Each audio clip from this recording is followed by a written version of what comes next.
And then I will see everyone back at 45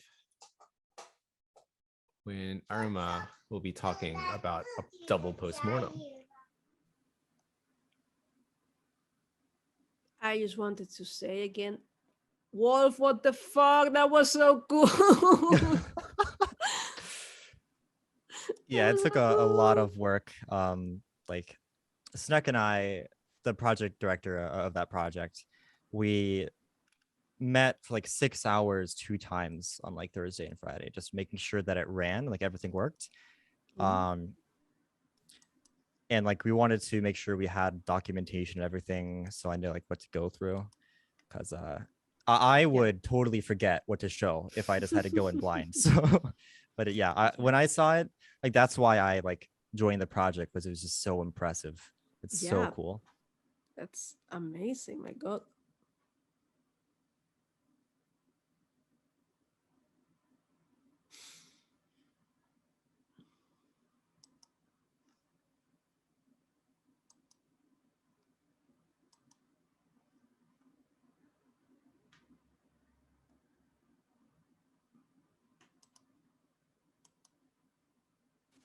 Yes.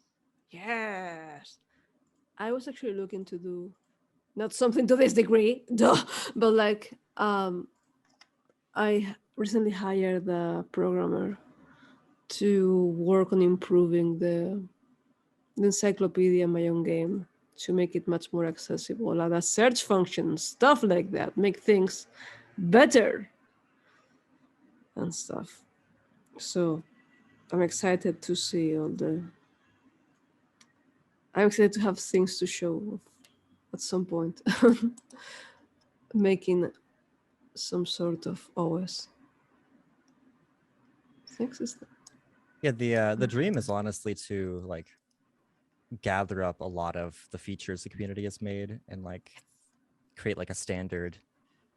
I think that'd be really cool. There's a lot that the community has made that's just like out there and kind of hard to find. So fuck, like I would have never gotten as far as I got if it hadn't been for the cookbook. I was so afraid of saying that wrong. So the cookbook, when I first started learning RenPy, right, I didn't know shit of all programming. I still don't know a whole lot, but I had just arrived. I just knew a little bit about C#, right? No idea about Python.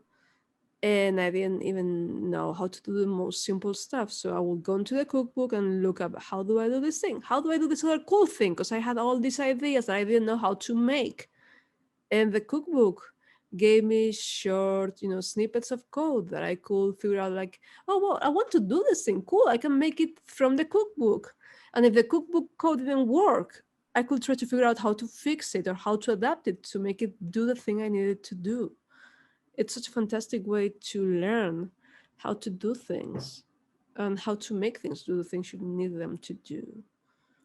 So like community driven features are really, really amazing, I feel. yeah, that's like one of the strongest things about RenPy is just like being able to share code and like see what other things are being worked on and asking questions and seeing things like a cookbook. And yeah, it's just very I would consider it pretty user friendly. I mean, it was pretty much designed, if I recall correctly, for like writers or for non-programmers to pick it up and be able to use it.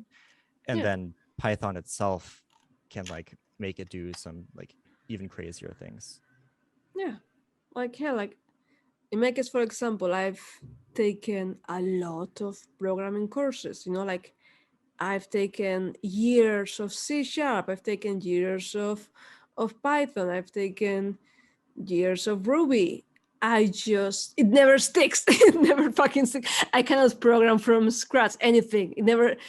I never know how to do things I need to do, right?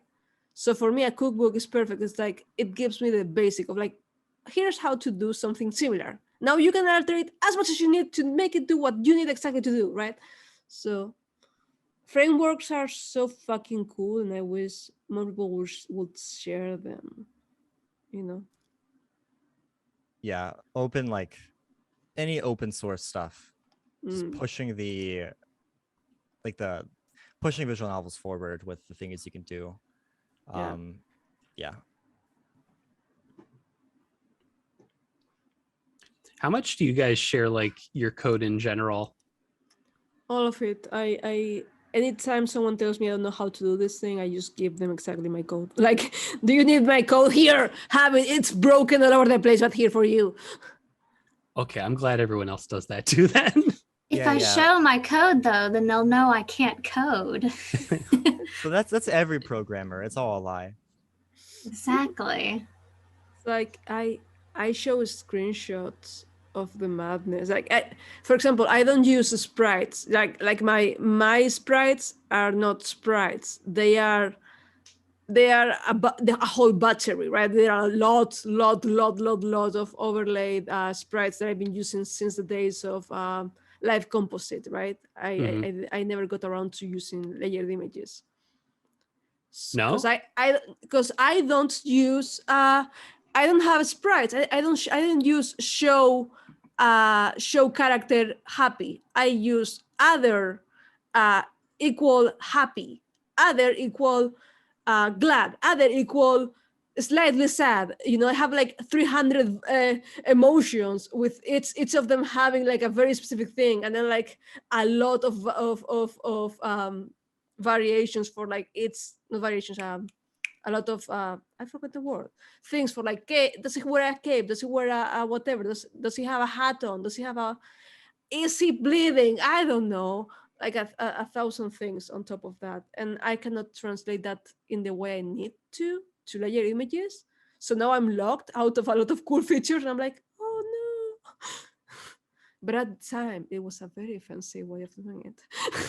Yeah, feature locking is like, oh, that like it cuts into your heart when you have like a long-term project and like you really can't like move on to a new version of RenPy or stuff might break. So I remember with King of the Cul-de-sac, like that was like 2 years, and like when I started putting it together, just like a whole bunch of cool stuff started happening in RenPy all at once. Yeah. The whole time, like, no, I could have used that though. Same. Like I'm in 7 point, very early in 7 or very late in 6.9. Either I don't remember if I ever got to 7. And I'm like, so many good things I want that I can never use ever. So I'm waiting for 8 just to break everything before I update. Well, that's been my joy for jams, is just like O2A2 is like my favorite because it was just like, cool, I can finally use all that live 2D stuff in something, and it's like you have to get it done like in a week anyway. So Nice. But yeah. All right. Break is pretty much over. So Arima, you ready? I guess. Does my mic sound all right? Yep, we can hear you. Just have your whatever slidey whatever thingy. Yes. Share screen. This. I hope it only shares that.